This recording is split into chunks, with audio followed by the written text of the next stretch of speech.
Heresy by S.J. Parris. Narrated by Laurence Kennedy. Prologue. Monastery of San Domenico Maggiore, Naples, 1576.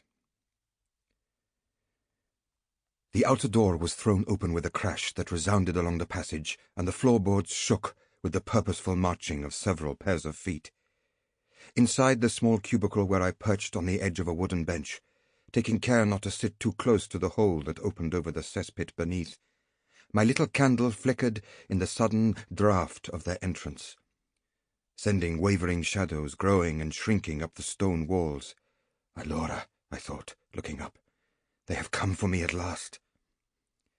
The footsteps halted outside the cubicle door, to be replaced by the furious hammering of a fist and the abbot's throaty voice, strained beyond its usual placid tones of diplomacy.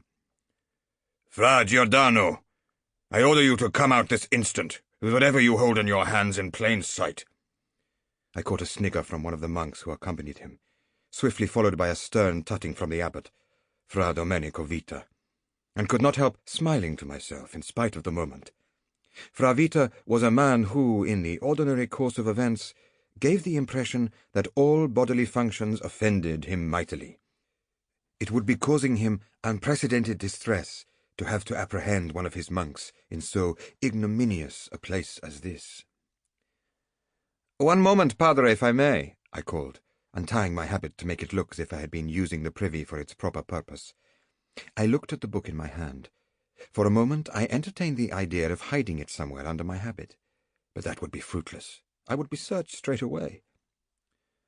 "Not one moment more, brother," Fra Vita said through the door, a quiet menace creeping into his voice. "You have spent more than 2 hours in the privy tonight. I think that is long enough." "Something I ate, Padre," I said, and with deep regret I threw the book into the hole, producing a noisy coughing fit to cover the splash it made as it fell into the pool of waste below. It had been such a fine addition, too. I unlatched the door and opened it to see my abbot standing there, his heavy features almost vibrating with pent-up rage, all the more vivid in the gusting light of the torches carried by the 4 monks who stood behind him, staring at me, appalled and fascinated. "Do not move, Fra Giordano," Vita said tightly, jabbing a warning finger in my face. "It is too late for hiding." He strode into the cubicle, his nose wrinkled against the stench, holding up his lamp to check each of the corners in turn. Finding nothing, he turned to the men behind him. "Search him!"